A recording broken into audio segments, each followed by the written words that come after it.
Gulukudu sesiphakathi ey'ngane zakwethu. Hhayi ngicela ukubingelela nonke bafowethu.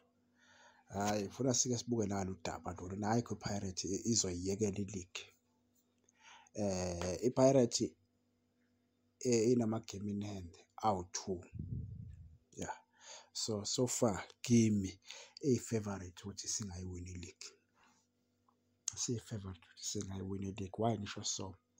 So shuthi igame abasele nayo iPirates kule 2 iyi-1 because le Royal AM izowuthola for free lo 3 point. No. So mayithola for free u-3 point loyo, so shuthi kuzomele iwine eyi-1 kule midlalo le eyisele engazi isele nani. Yabo. So ngoba kanjalo bafethu iPirates iyi-favourite kimi kakhulu. Uyabona i-team esi-under pressure manje for ukuwina i-league sekuyi-Sundowns. Yabo. Ngoba i-Sundowns amagame inayo azayo awe-league ngiyacabanga ukuthi a-close kakhulu ngoba ngeyi-1 i-Sundowns ngiyacabanga kumele idlale ne-Chiefs. Ongeke kube igame elula futhi leyo ukuthi i-Sundowns ingayiwina. Angingaboni.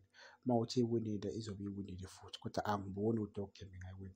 Uma iwinile ngeke ishaye iPirates home ground yayo iPirates. Ngeke ivume le ngoba engicabanga ukuthi kuyobe kuyiyo igame le yePirates ne-Sundowns eyoba yi-league decider-ke.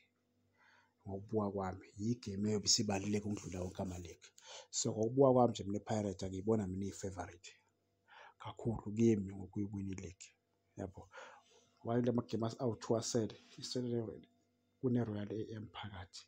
So i-Royal AM ngeke idlale izoginqika. Okusho ukuthi izonikezwa u-3 point iPirates namagoli amathathu. Shuthi izoba u-3-0 loyo. So uyabo ukuthi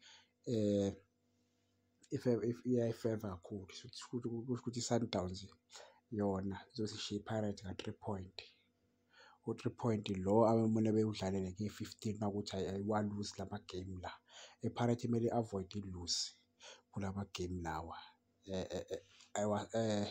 Before kuze kufike eyi-15 bedlala bobabili kumele i-avoid i-lose ibhakaniya bese-ke kube yi-league decider lo game ngokwami.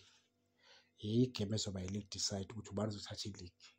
Le game le yangeyi-15 phakathi kwe-Pirates ne-Sundowns. Ngoba owina lapho nguye oyothatha i-league. So iPirates yona kumele yenze sure ukuthi amagoli iyawakora amagoli. Ngoba i-Sundowns mangibuka amagoli aya-right kakhulu. So iPirates yona kumele yenze sure ukuthi at least igame negame ayi-concede amagame elandelana. At least makuwukuthi iya-concede inga-concede igoli elilodwa kodwa mayiwine ngo-3 kube u-3-1 kuye kanjalo. Hhayi kube u-2-1 kube igoli 1 goal. Akufunakali kanjalo. At least yona mayi-concede kube u-3-1 or 4-1. Yabo.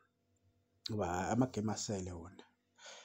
Hhayi iPirates awekho nzima manje. Kuwukuthi iPirates into engibuka ukuthi ingayibhayisa kakhulu ibhentshi layo. Ayinalo ibhentshi elinamandla. Yabona uma ibinebhentshi elinamandla kakhulu. Ibingawashaya amagoli a-right iPirates. Ibingawashaya amagoli a-right. So into engaba yingozi ukuthi uma kungalimala lo mfana uMofokeng kuyowalimaza kakhulu-ke lapho. Noma kulimala uTito kuyobalimaza futhi kakhulu lapho. Ngiyabonga bafowethu iy'ngane zakwethu. Ngiyabonga kakhulu bafowethu nisale kahle.